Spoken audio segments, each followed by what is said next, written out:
Obinna was a man of knowledge, well versed in the lore and legends of the land. He knew that breaking a curse as powerful as the one placed on Adaora would not be easy, but he was determined to help her.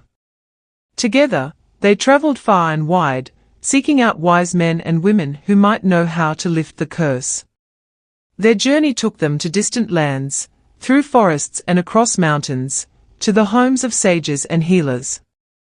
Each time, they were met with the same response: the curse was the work of a goddess, and only the goddess herself could undo it. But Obinna refused to give up. He believed that there must be a way, a forgotten ritual or ancient prayer that could reach Olokun and convince her to show mercy. After many months of searching, they came across an old woman who lived alone in a small hut by the sea. She was said to be a powerful seer, one who could commune with the spirits of the water. Obinna and Adaora went to her, hoping that she might have the answers they sought. The old woman welcomed them into her home and listened as they told their story. When they were finished, she nodded slowly. "The curse you speak of is indeed a powerful one," she said, her voice raspy with age. "But there is a way to lift it, though it will not be easy." Adaora leaned forward, her heart pounding with anticipation.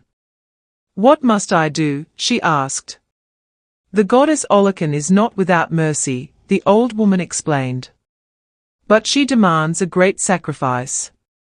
To lift the curse, you must offer her something of equal value to what she has taken from you.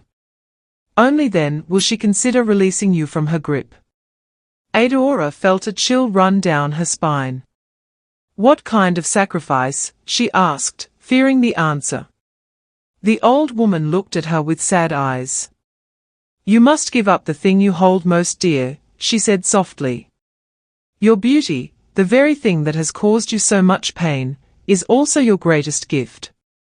You must offer it to Olokun, along with your plea for mercy. If she accepts, you will be free of the curse, but you will lose your beauty forever."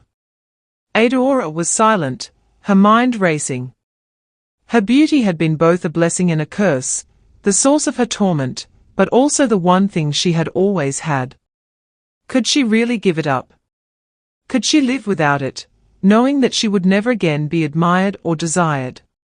But then she thought of Obinna, of the kindness and understanding he had shown her. He had seen her for who she was, not for her looks. And in that moment, Adaora knew what she had to do. "I will do it," she said firmly. "If it means being free of this curse, I will give up my beauty." The old woman nodded. "Then you must go to the river at dawn, when the waters are still and the goddess is most likely to hear you. Offer her your beauty, and pray that she accepts your sacrifice." The next morning, Adaora and Obinna made their way to the river. The sky was just beginning to lighten, the first rays of the sun casting a golden glow over the water. The village was still asleep, unaware of the momentous decision that was about to be made. Adaora stood at the water's edge, her heart heavy with the weight of what she was about to do. She had always been proud of her beauty, despite the pain it had brought her. But now, she was ready to let it go, to trade it for a chance at a life free of the curse that had plagued her for so long. She took a deep breath and called out to Olokun, just as her mother had done so many years ago. "Goddess of the river," she began, her voice steady despite the fear that gnawed at her. "I am Adaora, the daughter of Enkay. I come to you with a plea for mercy. I have lived my life under the weight of your curse, unable to control the desires that have been forced upon me. I have suffered, as have those around me, and I seek only to be free." She paused, gathering her strength. "I offer you my beauty, the very thing that has caused me so much pain. Take it, and in return, grant me the freedom to live my life as I choose. Let me be a woman, not a curse." For a moment, there was silence. Then, the river began to stir, its surface rippling as if moved by an unseen hand.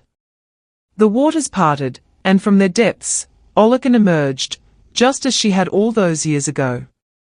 The goddess looked at Adaora, her eyes filled with a mix of anger and sadness. "You come to me now, seeking mercy," she said, her voice like the roar of the river. "After all that you have done, after all the lives you have touched with your curse." Adaora bowed her head. "I have wronged many, but it was not by choice. I was born with this curse, but I do not wish to die with it. Please, goddess, I beg of you, accept my sacrifice and set me free." Olokun was silent for a long time, her gaze piercing through Adaora's soul. Finally, she spoke. "Very well," she said. "I will accept your sacrifice. But know this, once your beauty is gone, it can never be restored. You will be free of your curse, but you will also be forgotten. The men who once desired you will look upon you with indifference. You will be just another woman, no more, no less." Adaora nodded, tears filling her eyes. "I understand," she whispered. "And I accept." Olokun raised her hand, and the waters of the river rose to envelop Adaora. She felt a strange sensation, as if the very essence of her being was being pulled from her. The pain was intense, but she did not cry out. She knew that this was the price she had to pay. When the waters finally receded, Adaora fell to her knees, exhausted. She could feel the difference immediately, her beauty was gone. She was no longer the stunning maiden who had captivated the hearts of so many. She was plain, ordinary, a shadow of her former self. Obinna rushed to her side, his heart aching for the sacrifice she had made. But when he looked at her, he did not see a woman who had lost her beauty. He saw the strength, courage, and determination that had brought her to this moment. To him, she was more beautiful than ever. Adaora's return to Elle was met with mixed reactions. The villagers, who had once feared and shunned her, now looked upon her with pity. She was no longer the object of desire that had caused so much unrest, but a woman who had been humbled by the gods. But Adaora did not care about their opinions. For the first time in her life, she was free, free to live as she chose, free to find love on her own terms. Obinna stayed by her side, as he had promised. Their friendship deepened, blossoming into a love that was pure and true. Obinna loved Adaora not for her beauty, but for the person she was, the woman who had endured so much, yet had never given up hope. Together, they built a life, one filled with joy and laughter, free from the shadows of the past. Adaora found peace in the simplicity of their days, knowing that she was no longer a prisoner of her own desires. And though the curse had taken her beauty, it had given her something far greater, a life of her own, and a love that would last forever. Don't forget to like and subscribe.